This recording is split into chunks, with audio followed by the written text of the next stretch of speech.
On today's episode of the Cryptoverse, I have a chat with Jack Spirko from the Survival Podcast.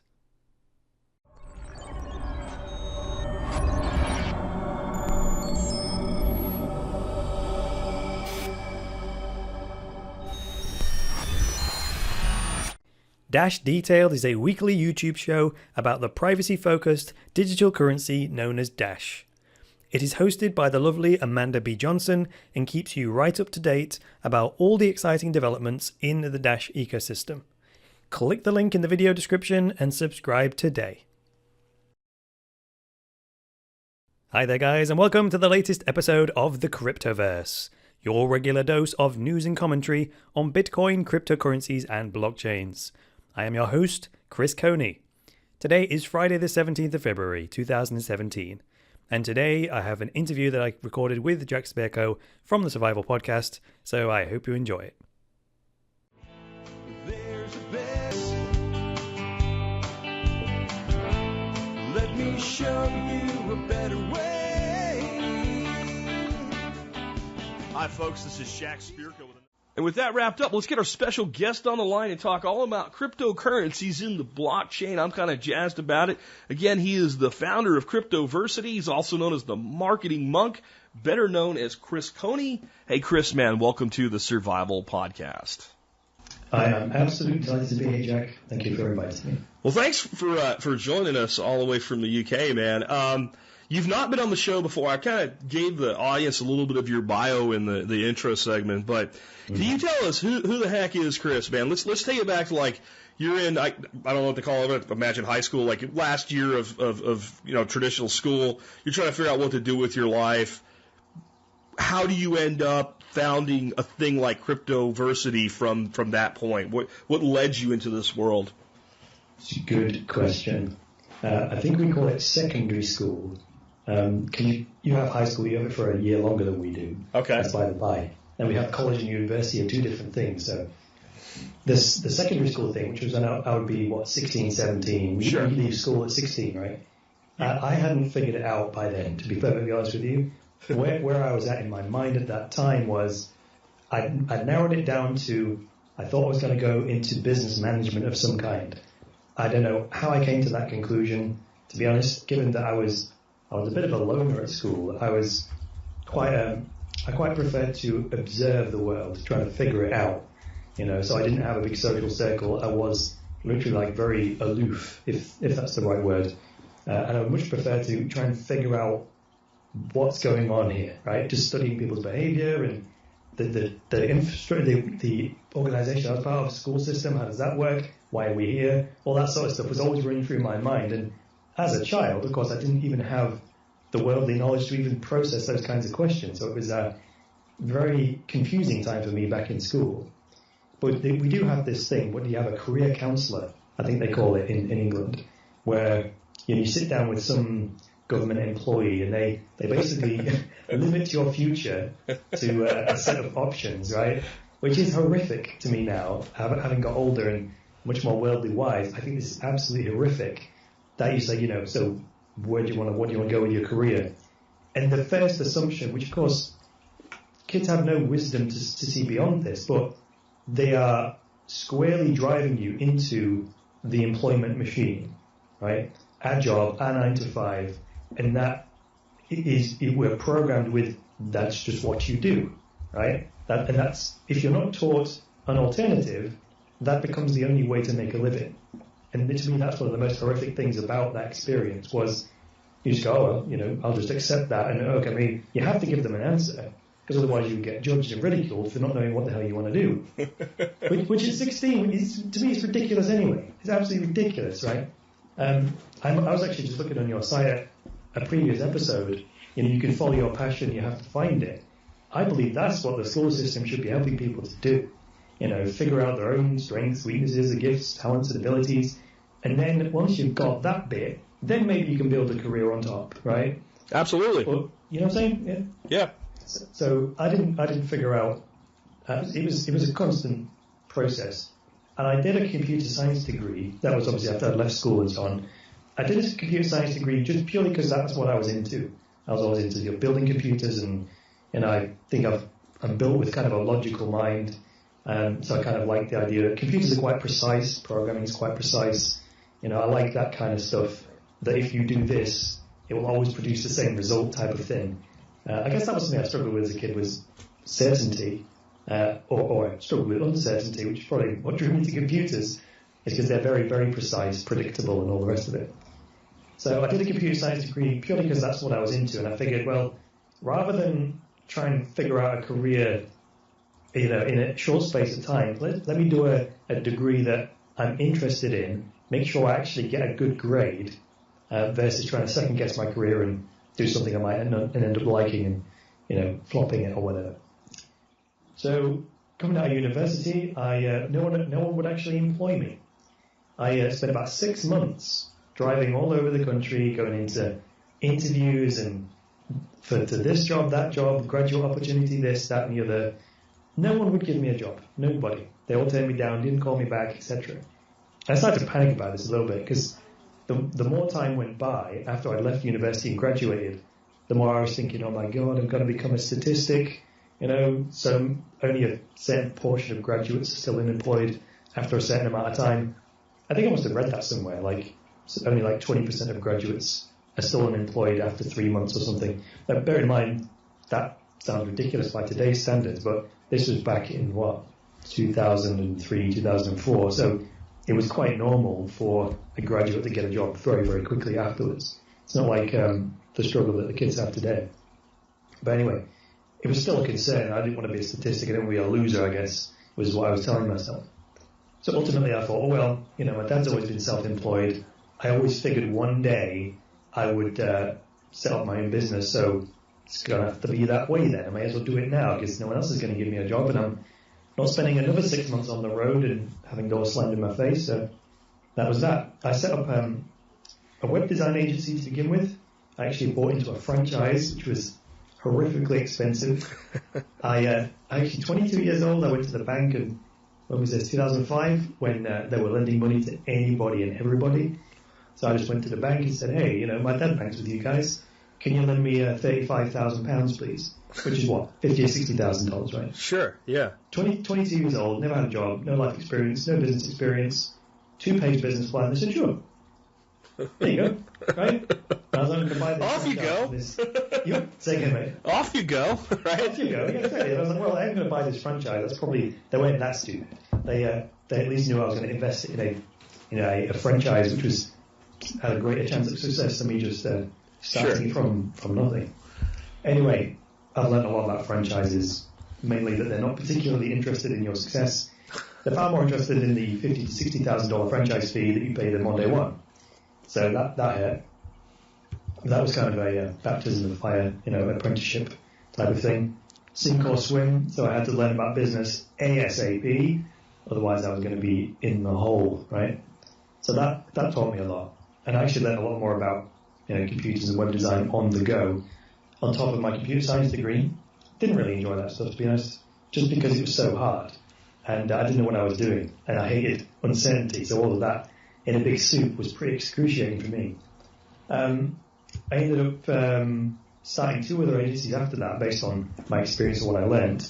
And then finally, in 2014, I think it was, I sold the company to my co-director. And then, because I got to a point of dissatisfaction where I was like, I still don't quite know what I want to do and what my purpose is in life and so on. But what I do know now is this is not it. And I think if you get to that point and you have a certainty that, well, it's not this, that's good enough to make a decision on, right? And Sure. I've been doing it, from 22 until, it was like 10 years maybe, 7 or 8 years probably, doing the same thing and just going through the motions. And I thought, I can't do this forever. Just wore me down. Anyway, how Cryptoversity came from all that was, I guess I had the background in the technology side of things, computer science, and that was something that was interest to me. And I'd always had a fascination with economics, which was something else I studied to try and help me in my business struggles. I always found business really, really hard because I didn't know how to run a business. So I thought, well, I should probably study economics and figure out how money works. And I thought, okay, you have to be able to sell, so I might have to study some psychology, right? And that led me into all kinds of other areas. And then I had to figure out about how to market your business. So by default, I learned all about marketing and so on. So over time, what I didn't know was it was almost like I was being prepared for the day that I discovered like Bitcoin and cryptocurrencies. I can't remember when that day was, though, mate, to be honest. Bitcoin was one of those things that I sort of heard about it, and we hear about a lot of these technologies, and you sort of, you brush them off to begin with as, oh yeah, sounds interesting. And then over time, you get re-exposed to them, and then again, and you sort of go, every time it comes back to you, or to me in this case, it was like, took a bit more notice of it, looked into it a little bit more, dropped it. Next time it came along, looked into it a little bit more, and gradually my curiosity grew until I'd done enough haphazard research to go, oh my goodness, I think I need to take this more seriously. So down the rabbit hole I went, and how Cryptoversity got born out of that was, I read this book actually during my study of sales and marketing. It's called 80-20 Sales and Marketing by Perry Marshall. And it's the Pareto principle, like 80% of the results comes from 20% of the effort and all that sort of stuff. And in that very book, he's talking about how to use leverage. Like, don't work hard, work smart. And one of the exercises in that book is to kind of do this self-inventory.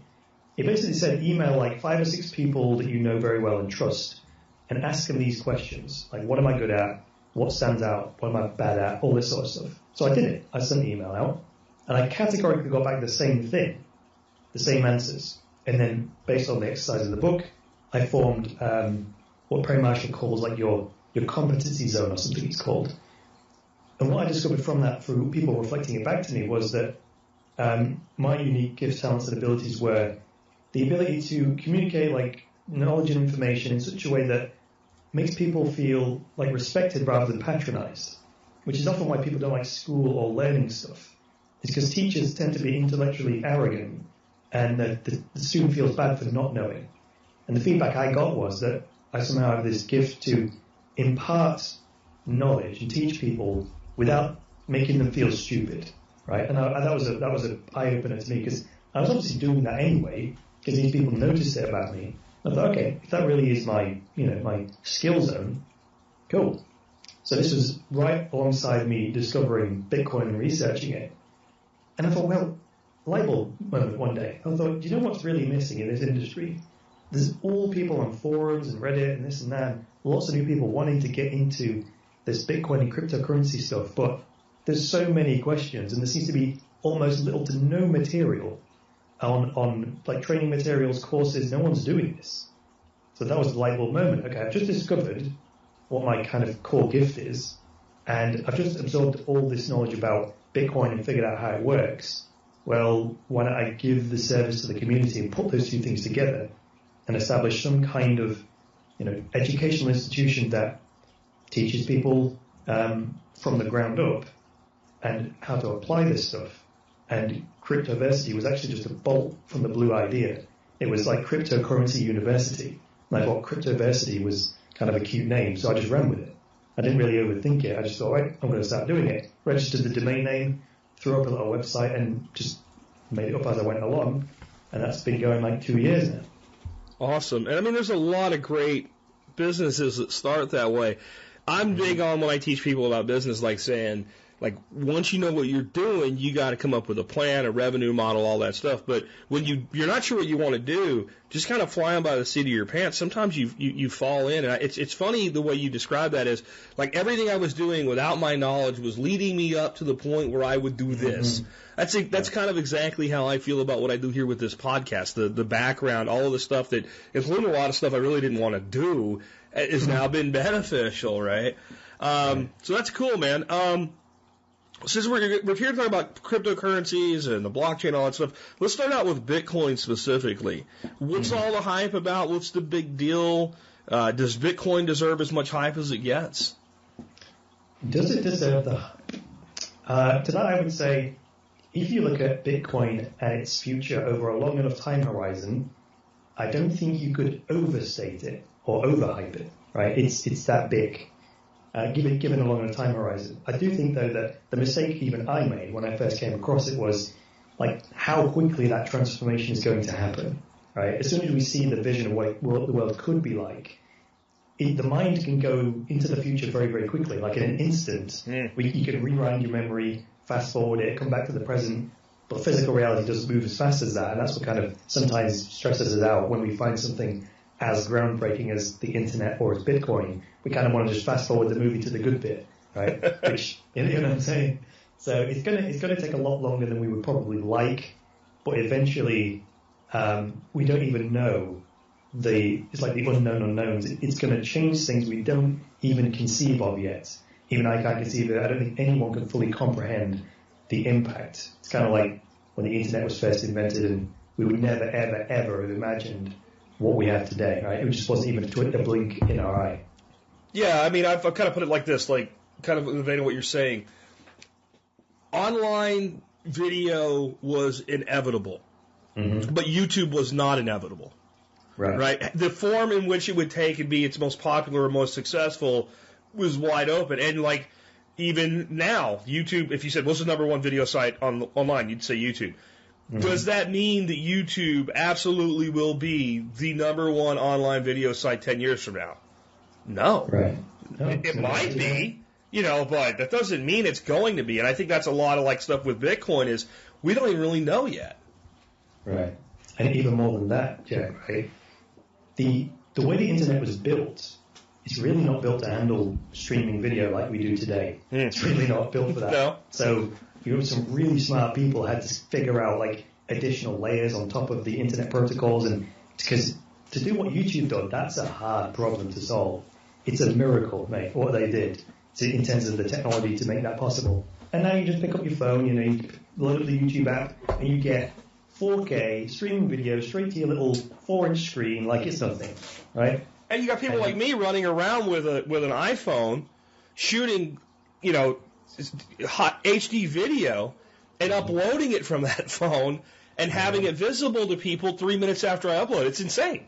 I mean, for me, I've been a techno guy for most of my life. But even it's kind of you step back in humility and go, wow, right? Even though.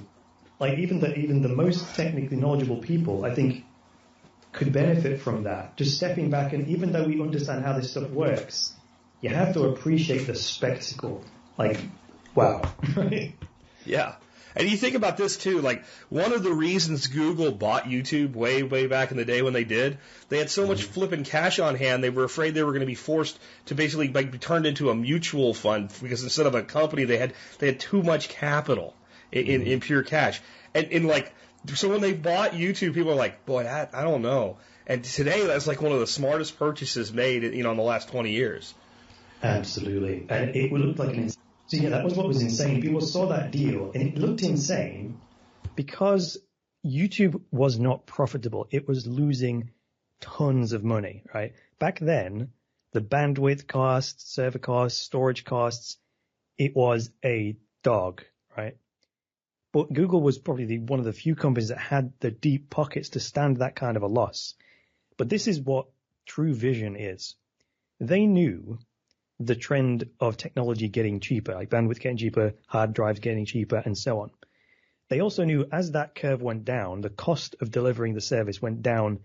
And most digital delivery systems, they trend towards zero cost or fractions of pennies, right? Which is near enough zero. So they knew that was going to happen. And at the same time, they could also see a trend where marketing and advertising revenues were moving online. So they could see the revenue line dramatically increasing over time and their cost base diminishing to almost zero. So they must have done a calculation and thought, okay, at some point in time, those lines are going to cross. Yeah, that's the point where we're going to be breaking even. However, the costs are going to continue to climb towards zero as the revenues go into the stratosphere. Right? And that's exactly what happened.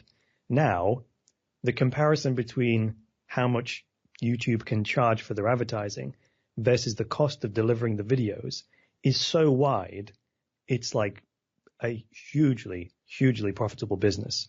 But that requires two things. One, the deep pockets to stand that kind of a loss for that amount of time, and also the foresight to see that far into the future.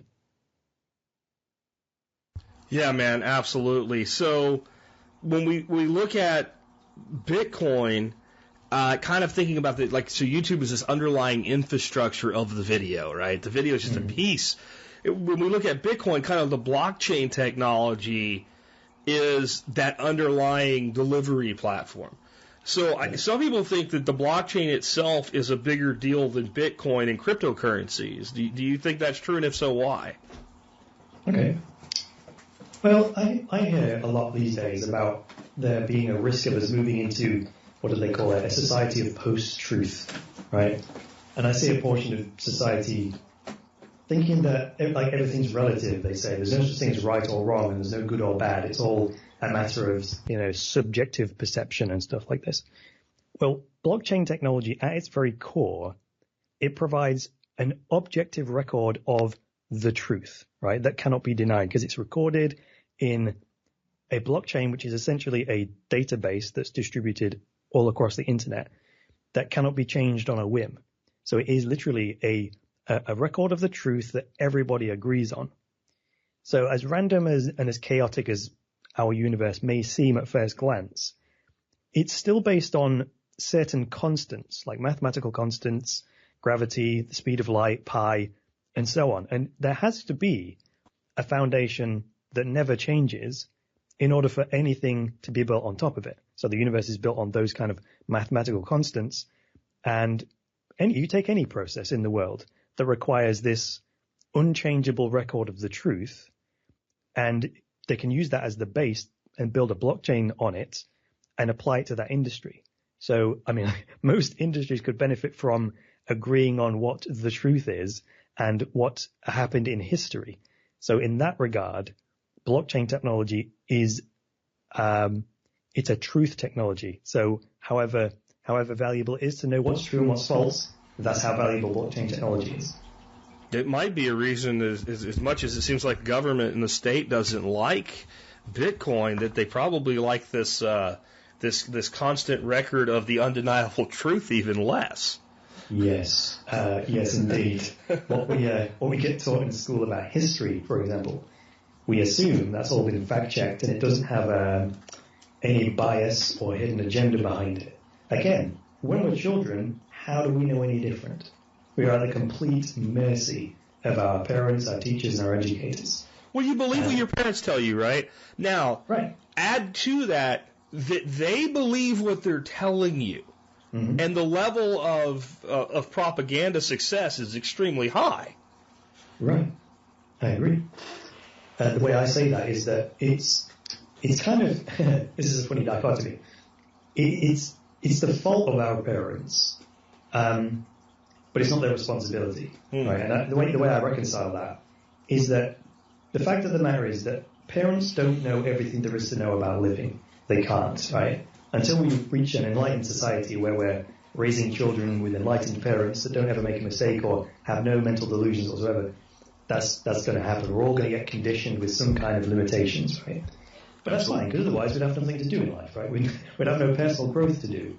So, yeah, while our parents, teachers, and educators did kind of install a lot of limitations in us, that just gives me a project to work on. I could treat my personal growth as a project. And another principle of mine is you never blame the person, you blame the system. Because that's our parents and we are products of the system. And it's the system that is flawed, not the people. They're also a slave to the system, which is why the system needs to change. Gotcha, man. So if Bitcoin was born in 2009 and it's as good as you and I think it is, why isn't it more mainstream adopted today? I think in some ways it is, because there's so many ways that you can use it, so many places you can spend it with merchants and things like that. But in other ways, so comparing it to PayPal, right? I remember when I got my first PayPal debit card. And I would go into it was a MasterCard debit card or a Visa debit card. I don't remember which one it was, but it was one or the other. And you'd go into a place and they would take it because it was a debit card, or you could run it as a credit card. But just the fact that it said PayPal on it, they'd look at it a little funny, like, oh, that's that weird online PayPal thing, like almost like a little skeptical. Today, almost everybody out there has a PayPal account, unless for some reason they hate PayPal, right? Okay, they either have one or they hate PayPal. Bitcoin, you know, going from 2009 to today, and you think, well, all I can think about 2009 is, gee, I wish I would have believed in this thing in 2009 and put like 10 grand in it, because I wouldn't be I'd be fishing and say what now or something right now. But it hasn't, even with its success, it hasn't really caught on. Why do you think that is? I like your comparison to PayPal, because it's really funny that what happened to PayPal when they started out and the way it was tarnished as a scam and all this sort of stuff is exactly the same rhetoric that's being applied to Bitcoin. I think back, the phishing emails and fraud and people posing as PayPal, it was quite popular in the early days of the internet when, I suppose most people are naive to phishing scams now, but when the internet first came along and we just started getting used to buying online, the favorite tactic of the scammers was to pretend to send you emails from PayPal. And that really, I believe, tarnished PayPal's brand for many, many years and almost had the PayPal brand synonymous with, PayPal, that's scam. That. Now, that is exactly the same propaganda that's happening to Bitcoin right now, which I think it's almost identical, right? But now PayPal is the kind of the standard accepted, PayPal, of course everyone uses that. And Bitcoin's exhibiting the sort of same, being the victim of the same thing. So the question of why hasn't Bitcoin hit that level of adoption yet, I kind of struggle to define what mainstream adoption would look like. I often ask people this, and I guess the consensus is like as soon as your average grandma can use it on their phone, right? That would be when Bitcoin has made it to the masses. There's another thing here, though. Again, on a higher level, like every system, whether it's a belief system or a financial system, will resist change, right? Because systems resist change because change brings a certain amount of instability. And instability brings with it the possibility, however small, that the old system will die, right? And the old system doesn't want to die. So it has a life of its own, and it wants to preserve its life. And being the survival podcast, I'm sure everyone can relate to that. That's sure. What we do. So while I have a certain amount of compassion for the dying, it is an inevitable part of life, right? Yeah. So the old system is kind of resisting the inevitable. So with that said, the existing financial system is actively resisting the change to Bitcoin and cryptocurrencies, which is kind of like, the analogy I would give to that is, imagine strapping weights to the legs of a baby while it's trying to learn to walk, right? It's kind of holding, that's cruel, but that's kind of what's happening with the existing financial system. Bitcoin is still very young and it's trying to find its feet and it's trying to learn to walk and talk and so on. And there's active resistance to it, and it's completely unfair because there's this big behemoth financial system and this little baby, Bitcoin, and the cryptocurrency industry that's being suppressed, repressed, whatever you want to call it. So that, I think that's got a lot to do with it. I mean, imagine the difference if the mainstream financial system, even half of it, got behind Bitcoin. It would be a whole different story. Well, yeah, there's a big reason they don't want to. They make money every time money moves, and this stops that. And I think that's part of why they didn't like PayPal at first. But then they kind of looked at PayPal and went, "Oh, they're just sort of like they're this hybrid between a merchant account and a bank account, and most people are going to link their bank accounts to it, and they're going to be moving money in and out of the bank back and forth through PayPal. That means it doesn't really change the system, so we don't need to fight this thing so much." And I think the biggest contribution PayPal made to the world was empowering entrepreneurs, because in 5 minutes you could have a website set up and be charging customers.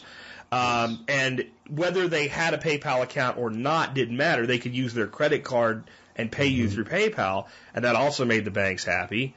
I guess the closest corollary to PayPal in the Bitcoin world is Coinbase, and they've made it much. I use them to take Bitcoin on the Survival Podcast website, but there's nowhere near the advantage for the existing system to accept Bitcoin unless they fully embrace it and use it themselves. That's the only way it really works for them. And man, you're talking about jobs being lost and all, and the people making decisions might be the ones losing jobs. It's a big hurdle. I used to work for a company out of the UK, honestly, called Syrian, that did website optimization for the cellular networks, and it was a product you sold at the C level, but you're selling it to people that maybe it won't put them out of business, out of work, but it's going to put like half their department out of work. Right. Not real hip on it. Exactly. Partly because they have a heart and partly because of self-preservation. Right. Which also, I'll argue there that it's also a lack of vision. Because this concept, I don't know where I got this from, it's not my own phrase, but I call it creative destruction. And it basically goes like this. If you're not actively, you as a company, if you're not actively working to make your current business model irrelevant, someone else will. Absolutely. So, absolutely. So yeah. Bill Gates, I think, said something like the only companies that will survive in the modern era will be those that obsolete their own products before their competitors do. That's creative destruction right there. So why didn't Visa, MasterCard, or the banking system create Bitcoin would be the question. Yeah. Lack of vision would be my answer. Yeah. Right? Yeah. So, it's difficult to see. Yes, it's going to transform the system. Yes, it's going to make certain jobs obsolete, but it's also going to create a whole new industry. Like I tell you, the thing that the cryptocurrency industry is short of is developers. So for every banker that goes out of gets made obsolete or redundant, well, they can reskill as a developer. And there is an argument against that. People say, well, you're going to lose 2 banker jobs for every 1 developer. I don't buy it. I don't buy that, to be honest. Because if you're entrepreneurial, you'll create your own job. That's the key. I think that's one of the biggest tidal waves coming with all of these different leverages of new technology, automation, artificial intelligence, things like that. No, there won't be one new job created for everyone lost, but there'll be probably 2 opportunities created for every job lost. But you're going to have to reach out, grab that opportunity, and make something out of it. Someone's not going to do that for you and go, right, here's, you were making 80K over here, now here's 80K over here, here's your benefits package, off you go. That's not going to happen. Right. Exactly. Because that kind of stuff, pension, benefits package, etc., that's actually based in the old financial system. Yeah. With exchange-traded funds, retirement funds traded on the stock market, all this kind of stuff. You have to stop thinking like that because the whole paradigm changes in the cryptocurrency space. Now, you've said something that I think is maybe a bigger reason for resistance than the stuff we've been talking about itself. You've said that there'll be a transition from vertically integrated organizations to networked organizations that's gradually going to transform society. And what that means is you're taking power from a consolidation point and distributing power evenly across a platform so that everybody kind of has maybe not the same results but the same opportunity at the table. Right. That seems like something that if you are in the business of monopoly, you're not real hip about. So can you kind of describe this transition and what that's going to look like in your opinion? Of course. It's kind of at odds with biology because in biology, in apes and so on, there's actually positive brain chemicals that are associated with being the alpha. So as we climb up the hierarchy in the animal kingdom, you get rewarded with dopamine and all the positive brain chemicals. So we are biologically rigged to seize power, right? That's why politicians, bankers, it leads to corruption because you want more power. Just like a drug, the more you get of it, the more you get of it, the more you need of it, the more you want it, etc. So, and there's no end to it, and it just becomes cancerous, right? So that's why you would resist the dissemination of power into a network-style organization.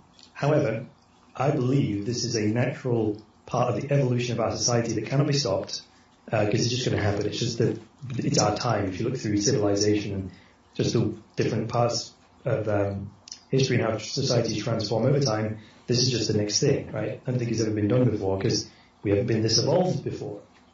So I'll start here by saying, again, I start off with a premise that we live in a universe of opposites. Everything is defined by its opposite.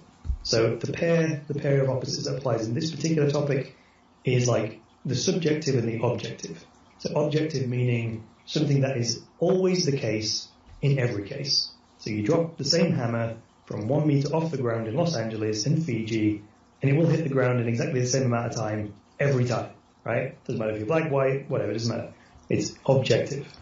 So we can say that objective is what is true for everybody, right? And then the subjective, meaning what is true for each individual.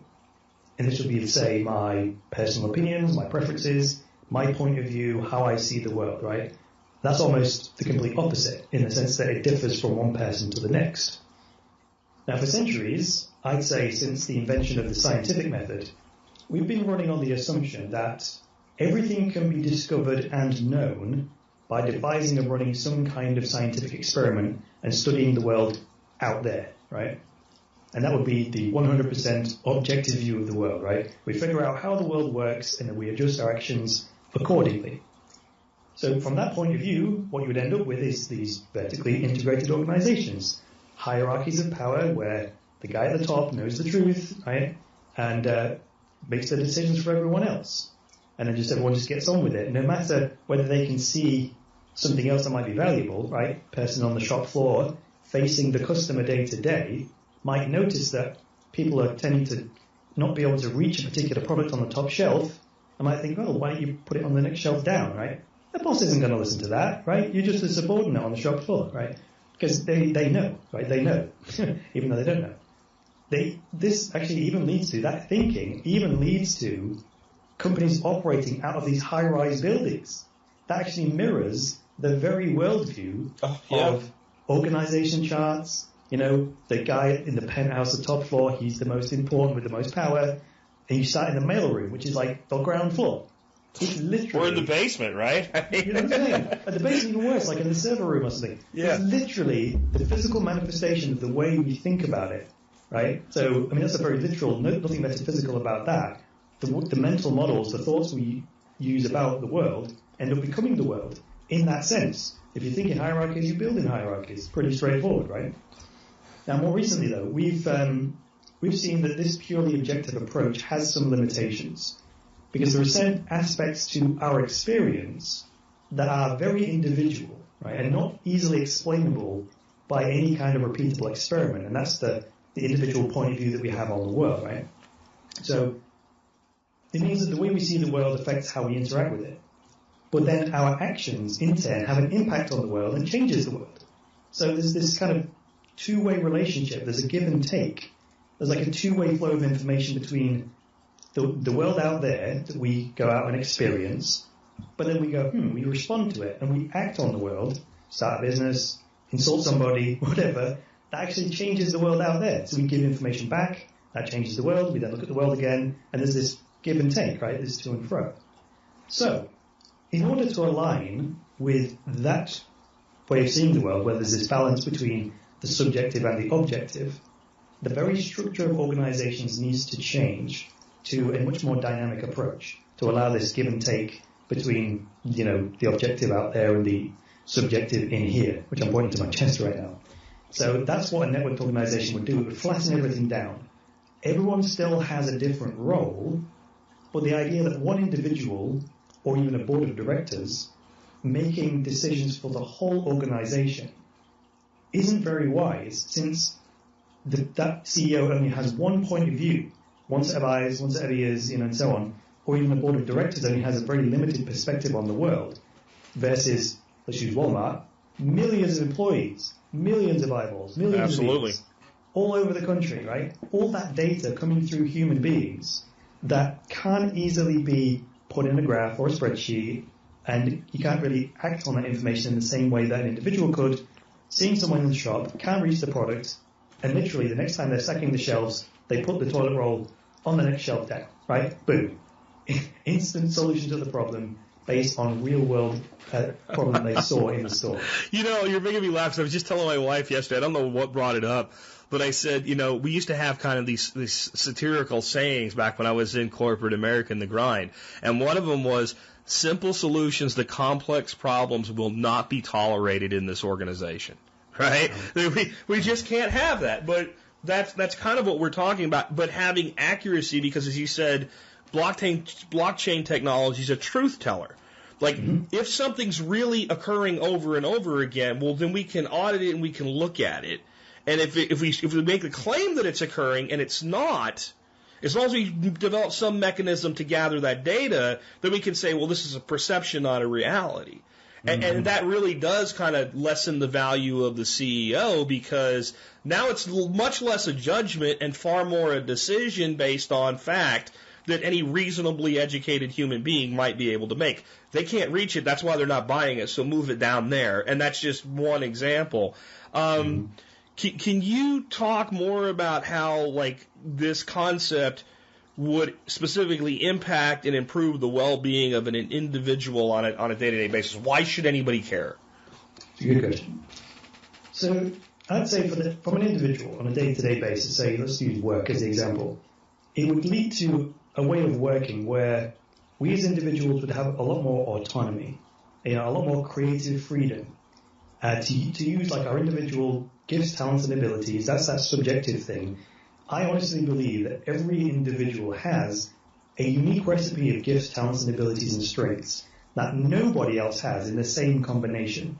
You might share this gift or that talent with someone else, but the actual individual recipe that you possess is 100% individual, which means there is a specific role for you to play in the world. There are specific problems, perspectives that only you have. It's just a question of finding it, like, your podcast the other day was talking about. So it will create a much more fertile environment, and I use the word environment carefully there, for each of us to then maximize our potential. And I have this, a person is the seed, and if you have a tropical seed and you plant it in the United Kingdom, you ain't going to get no plant, right? You ain't going to grow no bananas, no pineapples, right? Yeah. The seed has the potential to become coconut tree, right? You plant it in the wrong environment, but it's not fertile, nothing's going to happen. Gotcha. Right? There's nothing wrong with the seed. There's nothing wrong with the environment. It's just simply a mismatch. So the human with the gifts, talents, and abilities, that's the seed of potential. It's just a case that the environment is not ripe, right? We have these hierarchical infrastructures with these egotistical bosses who, won't take feedback from people. And so I'm stereotyping a bit there. Well, hold on, let me help you with that, because even if you had the most benevolent organization in a company that truly did actually read the cards that went into the suggestion box instead of using them as, they throw them in the shredder and use them for the kids' gerbils at home or something. And they did everything they could. The structure itself is inadequate to allow each individual to fully express what their talents are for that organization. It just, it can't function that way because it can't. It's like trying to put, if you try to put 10,000 cars on a 2-lane road at one time, it doesn't work. You get a traffic jam. You need a much different infrastructure for that number of vehicles to move. Right. That harks back earlier on when I was saying, never blame the person, blame the system. It's not the CEO's fault. It's when you say it's a systemic problem, it's a problem with the system that everyone's participating in. So it's that. Even giving someone permission to do something, that's a problem. You shouldn't have to ask for permission. Oh, God, yeah. You know what I'm saying? Yeah. Google's done a reasonably good job of this, which is one of the reasons why I think they've been so successful. People tend to think, well, of course Google can have beanbags and coloured offices and free organic food in the cafe, and they've got the money to do it. And I think, no. I think it might be the other way around. I think it might be the fantastic creative ideas that come out of Google are because they have created this fertile environment for the human potential to flourish, right? And it requires the vision. And I suppose selecting the right people and putting them in the right places to get the plants that you want, to use that metaphor, right? Got you, man. If people want to accelerate this move, speed it up, get us to networked organizations faster, what actions can they take to try to precipitate that? Better question, because it loops us right back to the world of cryptocurrencies. Because in my view, that is the single best way to do this. And blockchain technology has given rise to what we in the industry call DAOs, DAOs, or decentralized autonomous organizations. Now, there was something called the DAO, but that's only one specific project that hijacked the name. To me, that was daft because it's almost like calling your company the internet. It just doesn't make any sense. So that just tends to confuse people. A DAO is a thing, like a network. It's not a company. So then calling their project that was didn't make much sense to me. Anyway, a DAO is one of these networked organizations. Anyone can set one up, and it provides this decentralized, flat management structure that spreads the power to make decisions and to run the organization across a whole crowd of people, rather than just a board of directors who are sat in some high-rise building far away, disconnected from their customers, right? And there's actually a platform that some smart people have built for this. It's called Wings. If you want to check that out, it's Wings.ai, I think it's called. And what they've done is they've built a toolkit to allow you to just go on there and set up your own DAO, right? You can do it if you wanted to do like a crowdfund. You create a DAO for the specific thing, a non-profit, anything. The only prerequisite for starting a DAO is having a project with a purpose. And then you put it out there, and if enough people think that's a good idea, if it's a problem they think needs solving, some people put money behind it, the DAO is born. It may last 25,000 years, it might last 2 years until the project's complete. That is also, I just thought of this actually, that's another thing that I think is a problem with the existing way that we approach the economy. It's almost like we don't want to categorically solve problems. We just want profit. So what we do is we start businesses and business models that will sustain profit rather than solve the problem out. So the best types of businesses, not the best types, but the best types of businesses for profit are ones that sell, remedies for symptoms, whether that be health or otherwise, right? Sure, if you're a drug company and you cure a disease, you put yourself out of business. Right, but if you treat a disease, you make billions of dollars. Exactly. So just like a drug dealer, right, on the street, you make money on the comeback. Like every time the person comes back. And the more addicted they get, the more they'll pay because it's excruciating not to. So that's another one of those creative destruction things. And again, it's based on a lack of vision. If the history of humanity has taught us anything, is that today's problems are actually the result of yesterday's solutions. And that chain of cause and effect is going to continue forever. So every time we invent something that seems like, a miracle solution, well, it gives way to a new set of problems. It's an Einstein quote, I think it is, where he says we can't solve problems at the level of thinking we were at when we created them. So absolutely, that would be like, okay, let's fossil fuels, right? Look at this release of energy, great, cool. But then of course that has its own knock-on effects, like polluting the seas or tanker crashes and causes an ecological disaster or whatever. And again, okay, that's maybe not such a good idea. So we're always in the process of becoming. So to think there's going to be I don't think a utopia is we're never going to arrive, because that would mean that the evolution of society would cease.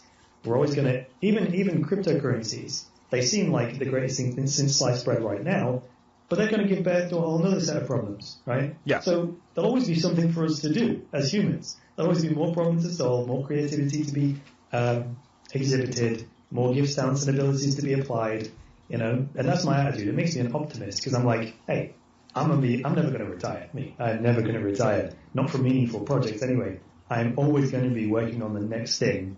And I pride myself on genuinely trying to attack problems at the root to categorically solve them, even though, like I just said, it will give birth to a whole new problem. But at least that one's nailed, and I can move on to another one. Absolutely. All this talk, you're kind of making me think about something that's beginning to develop now. I started talking about this concept before there was one. I'm sure work was already going on to make them, but the concept of like a virtual nation. Bit Nation's the one that I think, I don't know that any of them have got, you were talking earlier too, you're talking about the mind can go faster than we can actually get there. So, way back before any of these things surfaced, I was describing all these things they could do. So when they showed up, I'm like, great. And I'm like, okay, do the stuff. Like, enable the things that I was talking about. I was like, there's no reason, if you and I went into business together for some type of a contract, and we got into a situation where there was a breach of that contract, I felt it, or you felt that it wasn't being honored. If that was done in a blockchain environment, there's no need for the state's court system. Right. That system can be completely fair. Even if there's a subjective component to it, an arbitrator through that system would be far more fair, far more impartial, far more likely to give us a result that we would both be able to live with. So arbitration could move to the blockchain, marriage could move to the blockchain, identification, affiliations, all of these things could move into a blockchain-like environment and essentially create virtual nations. And when I came up with this thought and put it out publicly on the air, my own listeners, that will never work, it can't happen. And my point was, if you get a large enough block of human beings in one thing doing business one way, then other human beings will want to do business with them. Right? And you'll get recognition and you'll get validation purely through numbers, even in their system. So, sure, maybe the U.S. government and the U.K. government wouldn't be too hip on this, but if you had 100 million people that said they were citizens of, Chris Coney land, Coney Island. Right? Coney Island, right? Then countries like Ecuador or something might think there's some value to be gained there, and all of a sudden you start getting actual peer-to-peer recognition from a recognized state. Not necessarily what you really want, but maybe you need it to go forward and advance to the next level. What are your thoughts on like virtual nations and what can be done with that type of world? That's a good little spiel there, actually, you did. Because that's already happened. Julian Assange is an Ecuadorian citizen actually living in the UK.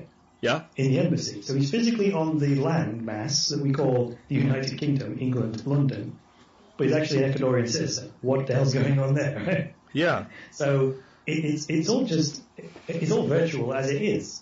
It's just a piece of paper that says this guy is a citizen of Ecuador, and he's a little piece of Ecuador right in the middle of London. What is that, right? That is already a kind of a virtual extension of the Ecuadorian nation, right? Absolutely. So I'm not quite sure where this will lead. The one thing I will say about this this virtual nation stuff is that what's a nation? It's just a governance system. It's a set of rules by which we want to be governed.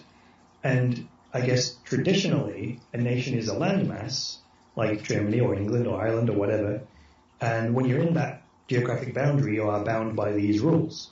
But just because you are on that particular soil, the rules and the laws of the land, as they're called, they're not laws of the land.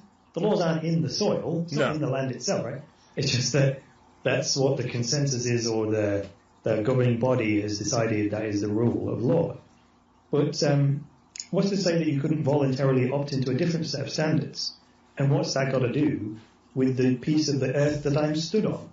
Nothing. Not really, right? I watched an interesting YouTube video that's based on a book about how you could privatize the legal system and how we could each voluntarily opt into the legal system that operated based on how we prefer it to work. And I guess smart contracts are a good way to do that.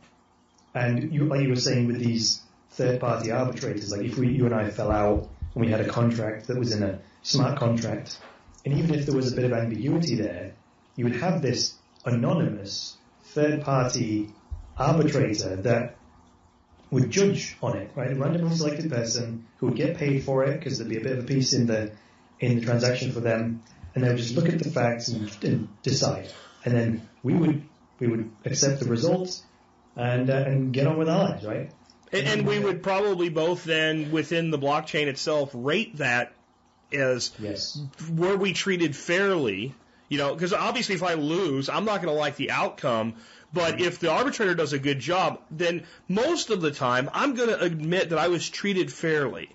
And I found a lot of times private arbitration, what ends up happening is the two parties end up going, yeah, we can come. It never even finishes. Because as a legitimate third party that's not an arm of the state that's just there to be paid and to enforce a ruling, an arbitrator should be in there not to decide who's right, but to help arbitrate the disagreement. And as soon as that starts to happen, a lot of times I go, you know what, Chris, you're right on this point. You can see it on that. Yeah, okay, let's do that, and we're done. And then we both have a very positive. So the better arbitrator is going to be the one that people want to select, because when I see that, this arbitrator has a 5-star rating, let's say, for people that won. Well, that's great. But if I see he has like a 4-star rating for people that lost, yes, I want that guy, right?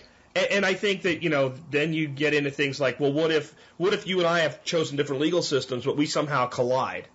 Well, then that's another place where a third-party arbitrator can say, there are universal constants. You can't steal Chris's stuff, right? Even your own legal system says you can't steal Chris's stuff, right? So that would be an incredible opportunity, I think, and you want to talk about resistance, though. Right? You think the banking system doesn't like the ideas we're talking about. Imagine if you're the state and you start to realize, like, the way I feel it is they're like, they know. They know it's all bullshit. They know it's all a lie. They know that we're controlling them with an illusion, and they're starting to develop their own clear pathway toward self-governance. And that's got to be terrifying if you're a bureaucrat. Yes. There's a video on YouTube. It's called The Story of Your Enslavement. Yep. And actually, have you ever seen this? Yes. Okay, Stephen Molyneux, right? Yeah. And he chronicles how governments systematically created greater and greater illusions of freedom, right? It looked like greater and greater freedoms, but it was literally because there was some resistance from the people. So they thought, okay, let's give them a bit of rope, right? Let's make them feel a bit freer so they'll stay compliant, right? Yeah. The trouble is that, over time, they've had to let more and more of the rope out, right? And now we're stood way away from them, right? Like if you think of a dog on a leash, right? We are stood miles away and quite a lot of freedom, and they may be out of rope, right? So if we tug on it, they might actually let go of the rope because there's no more, there's no more rope left. Absolutely. And they figured out over time how to get the slave to feed himself and clothe himself and take care of his own medical needs and all under the illusion of greater freedom, but yet in some ways greater control. I mean, if you think of what a state can do to one of its citizens today just because it becomes displeased with them, without arresting them, just basically making it asset forfeiture. Where do you go to fight that? Well, you don't. You now have the burden of proving innocence rather than them having the burden of proving guilt, even though you've been convicted of nothing. Like that's. But if your assets are secured with a mnemonic device in this mystical ether in the form of a cryptocurrency, well, good luck. Yes. Good luck. That brings me on to, our identities are virtual in this world. So how do we identify ourselves? With government documents. Yes. Right? My passport, my driving license, it's all an identity granted to me by the government. So, and given that we're increasingly having digital records, like Andreas Antonopoulos says, if you join the wrong protest or you say the wrong thing, boom, switch, you no longer exist as a person. You talk about identity theft. That's like identity deletion. Yeah. Huh. Oof. It's to me, it's why I'm very encouraged that the government did resist this and that the corporatocracy did resist this, because I feel like now the genie's way too far out of the bottle where even if they embrace it, like they can't own it. It's like, I don't know if you know this or not, the U.S. government tried to take over email way back in the day. And it was already, there was 20 or 30 private email providers when they thought, and they were going to charge per message, and they thought people would pay them because they would get the assurance of government with it. And it was just like, we don't need that. But had they gone first, it's conceivable they might own email today. So the fact that they resisted it is a blessing, because if they hadn't, then there wouldn't be, 10,000 independent geniuses out there developing different platforms to use this stuff. Yes. I don't think that would have worked anyway, because once the email protocol was out there, just like a cryptocurrency, if the state gets their hand on Bitcoin, everyone will just move. Yeah. Instantly, all the value will switch to another one. Yeah. Yeah, because they'll devalue it. That's why it's valuable. It's valuable because you don't touch it. So if you touch it, you'll dilute the value to nothing, and everybody will leave. Now that's the problem, you see. Yeah. That's inherently resilient. Yeah. And there's nothing you can do about it. It's like a slippery bar of soap. The harder you grip it, the quicker it shoots out of your hand. Yeah. Yeah, exactly, man. So one of the core values of this podcast is self-sufficiency. How are the things you're talking about going to help people become more self-sufficient? Yeah, that's a good question. Well, Bitcoin in particular established a new economy of its own based on a fundamentally different paradigm. So I have this diagram in my mind. It's, imagine a circle on the left, a big circle. That would represent the old economy with fiat currencies and the old banking system. And that includes all the world currencies, the dollars and the pounds and the euros, the yen, all of the paper-based currencies that aren't actually backed by anything other than the fact that they have, a stamp on it that says the Bank of England or, the Federal Reserve System and all that sort of stuff, right? It's not backed by anything other than the fact that we all agree to accept that as payment. That's really the only thing that gives it value. And it kind of gains value by that increasing consensus, but it could also lose it. If one by one, I was like, I don't take dollars anymore, right? And then another. The value of it starts to go down because it's less useful. That's actually the opposite of what's happening to new currencies like Bitcoin, is that every time a new person accepts its payment, it becomes more useful, and it's a virtuous cycle. Not only that economic activity, someone buying a nail care or facial, whatever it is at their local beauty salon, they used to transact that economic value in dollars. But that's still going on. It's just exited the old financial system, which then we have this big circle on the left. There's now this new little circle on the right. It's an entirely different economy that exists outside of the economy that we've always known. And this is weird, because this has never happened before. We've been trapped inside that left bubble, that big circle. No matter where you go, you move your money here, there, everywhere, exchange it for this, that, the other, you're still in that prison because there's no alternative. And what the cryptocurrency economy has done is kind of opened a little tiny door next to it, and there's this other bubble that's just bumping up against it. It's tiny right now, but there's a slow leak now of economic activity where people are voluntarily, interestingly, leaving that old system and joining the new system. And you can't say, no one can say, that they voluntarily chose the economic system that we have. No. If there's only one choice, it's not really a choice, is it now? No, that's that mythical social contract they keep telling me about that I've never seen nor signed. I have not signed it. Actually, that's actually valid in UK law. Because the Queen has to sign everything into law. Okay. There's actually, I've got this book. It's by someone anonymous who calls himself the Lioness. And it's called something like, "So you think you've broken the law." And it points out these fundamental systemic flaws in UK law that if you don't recognise the Queen's authority, all the laws are invalid, right? It sounds ridiculous, but it's a very little simple pocketbook, and it gives you all of the legalese that if you get pulled over, you can basically say, the law doesn't apply to me because I don't recognise the Queen's authority. It's quite interesting stuff, and that's kind of what you're talking about. Where I never signed a piece of paper to say I would be bound by the royal family or whatever, right? And it's specific to the UK because the Queen has to sign every statute. If I haven't given her that authority to speak for me, the law doesn't apply. So, sorry, I have no legal expertise to validate that, but it's a very interesting idea, to say the least. So where was I? Yeah. So the old financial system, right? It's very much about giving your money or your financial destiny to someone else to take care of. It's kind of the opposite of self-sufficiency, right?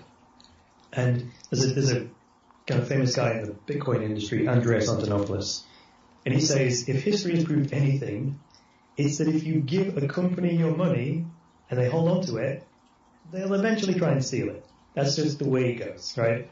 Because it's a resource, and they'll just, human nature, it'll corrupt them and they'll try and steal it from you. So the Bitcoin economy at its very foundation requires us to take responsibility for ourselves, like our decisions and our money. And that new way of thinking, it can have very, very positive knock-on effects. So once you get into the mindset of, okay, I have to take responsibility for my money, securing it, make sure I spend it wisely and all this kind of stuff. Once you shifted your mindset to, well, I am responsible for my own self-sufficiency in terms of finance, that mindset can then start a knock-on effect, and you start thinking, maybe I should take charge of my own health or my relationships, and you start to become a much more empowered individual. So I see that as very positive. While I am a cryptocurrency advocate, I also am doing it with intent that convincing you to switch to a Bitcoin paradigm for money will actually help you in numerous other ways. Like the tagline for the podcast is to help you when times get tough, or even if they don't. So becoming more resilient, more self-sufficient, that's critical if there's a crisis. But even if there isn't a crisis, you'll actually end up with a far better quality of life, even if everything just stays the same. Absolutely.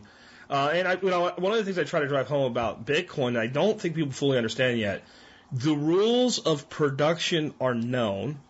And you mentioned a statement earlier. Every time a person decides to start using it, it becomes more useful. It becomes better. It actually becomes better. Mm-hmm. Well, it also becomes more valuable. Yes. Right? Because math, that's why. Right? Because once you realize that there's this finite number, and the number that can be mined per year is declining rapidly at this point, and there's only so much of it, the way it becomes functional, like if we try to do this with gold, it wouldn't work because there's too many people. But the way Bitcoin works, it's almost infinitesimally fractionable. So you send smaller and smaller pieces of Bitcoin to rate the same value. Well, so this is a deflationary currency, meaning it grows in value over time. Which, if you want to really freak out they've built everything on a deflationary economy, right? They've built, I'm so sorry, they've built everything on an inflationary economy. They've built everything they've done on the concept that money will be worth less tomorrow than it is today. They've built our need to invest in our retirement in a certain way on that model. Like you have to risk your money, because if you don't, it will be worth less by the time you retire. By default. By default. So you must risk your money. Where imagine a world where your money you actually are earning interest by keeping your money in a virtual mattress. And that's powerful. And when you start to understand it that way, and people say, well, Bitcoin just went down, 10%. And I don't care. That's not, frankly, it's been going up and up and up recently, but I'm sure there'll be other volatilities, but the long-term trend, unless people stop using it, can only go one direction. As more people use it, the value per unit must go up because it becomes more and more scarce. Correct. But it can't run out because we just can send, a billionth of a piece if we had to. That's right. It can be broken into, every Bitcoin can be broken into 100 million pieces. Yeah. Which means the day a single Bitcoin is worth $1 million, it means the smallest unit, which is a single Satoshi, would be about a penny. Isn't that great? We can only hope, right? So we also talk about liberty a lot here, and we kind of touched on it some with like the virtual nations, but can you speak to how the blockchain, cryptocurrencies, et cetera, help the cause of liberty? Liberty, yes, indeed. So like I was saying about the rise of these DAOs, these decentralized autonomous organizations, which are flatter in nature. And so cryptocurrencies do away with the idea of these central control structures that are so easily abused, as we've been talking about, and corrupted, and are instead replaced by individual sovereignty. That's the word I like to use. And sovereignty meaning like you having the rights and ownership of yourself. Right? You own your own body, right? No one else does. And you get to say what goes into it, food and everything else, and you get to say where it goes, like in a cage or not in a cage. Right? That's what the government and the police have the authority to do, which is a lack of sovereignty. If they can take your body, which is your possession, and put it in a cage, I'm talking about a jail, well, that's not sovereignty, is it? Right? No. You know what I'm saying? So, now, the idea of liberty and sovereignty, that doesn't guarantee prosperity, right? There's a key distinction there. But it does mean that success or failure, you will have the power in your own hands. And to me, that's the absolute key. So that sovereignty is the key.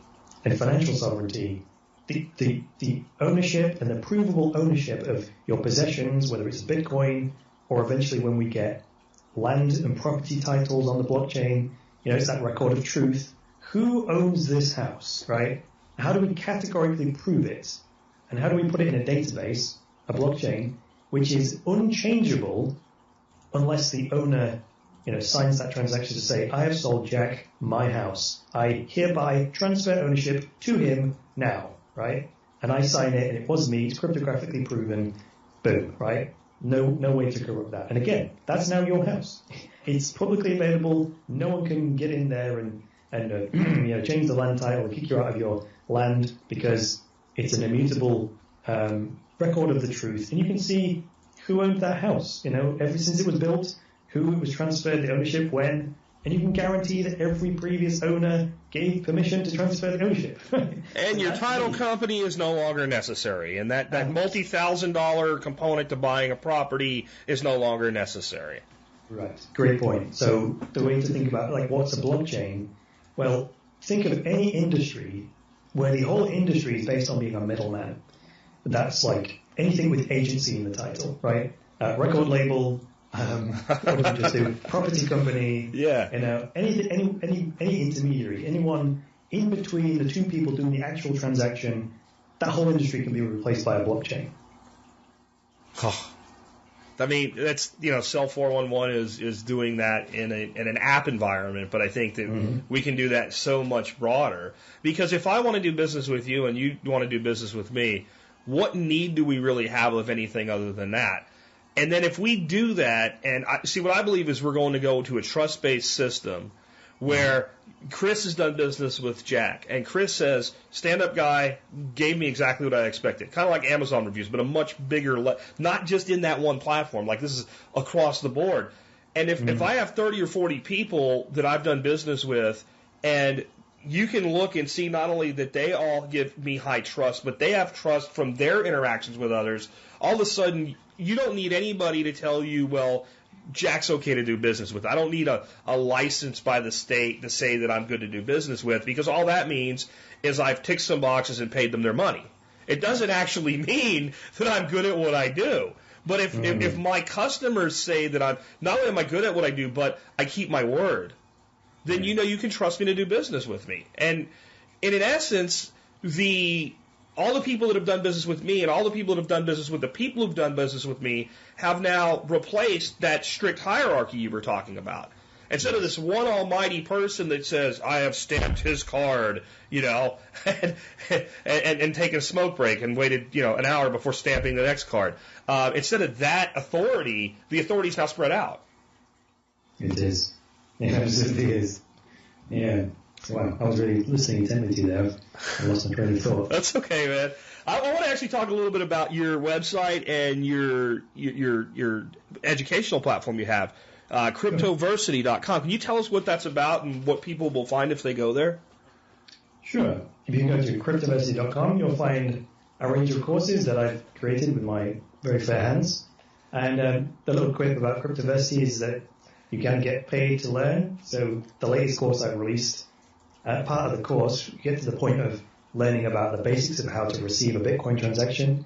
And included with the course is you get a portion of the fee you pay sent back to you in Bitcoin. So you pay with a credit card, right? And then you get to the certain point where it's like, I need to experience receiving Bitcoin for the first time. And the best person to send you some is me. So you just send me an email and you say, can I have the free Bitcoin that comes with this course, please? And then I send it to the wallet that you just set up as part of the course. So it's kind of a nice, cute little way of giving people the real experience, and also getting them their first Bitcoin in a way that where they don't have to trust anybody, right? And they've already kind of trusted me with the course in the first place, but it's a real experiential way of learning. So I've got a course on, if you want to know the technical aspects of how the whole economic side of things works. I've got another one which is just about, okay, never mind the techie bits. How do I make money and save money with Bitcoin? Just tell me that, right? That's actually the latest one I brought out.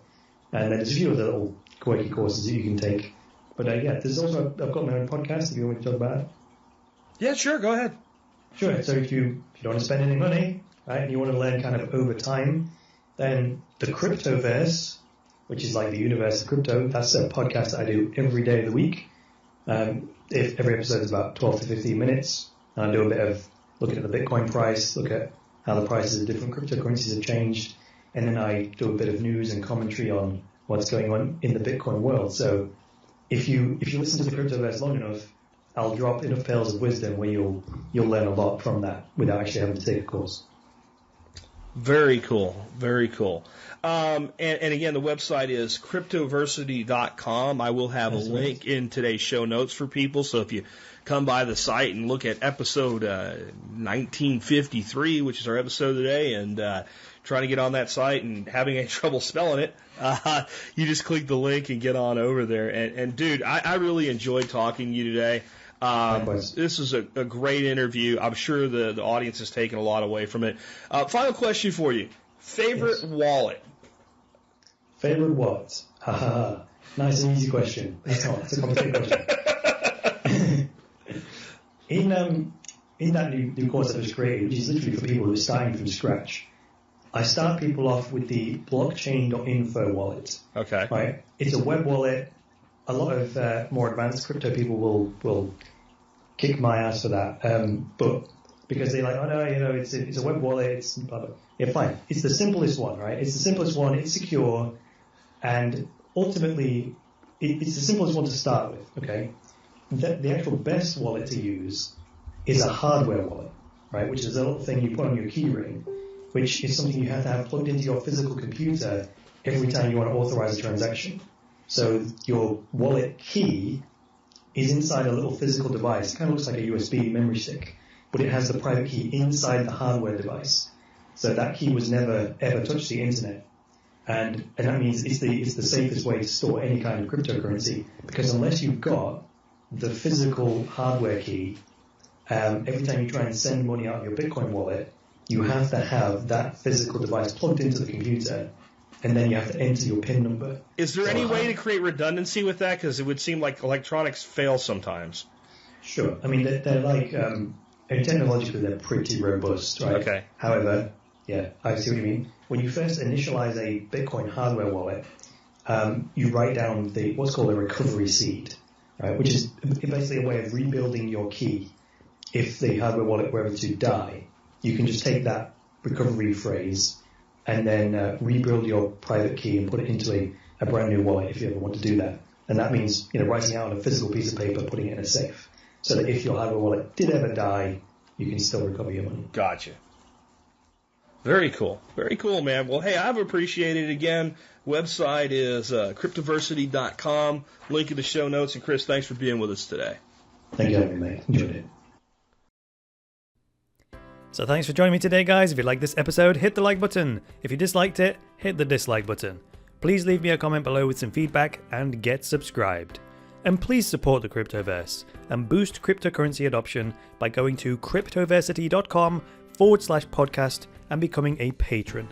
From just a few dollars a month, you can secure Cryptoversity's future, get unlimited access to all Cryptoversity courses, and access a private patrons-only chat group where you get direct access to me. That is all for today, guys. I will be back on Monday with another episode of the Cryptoverse. So until then, it's me, Chris Coney, saying bye for now.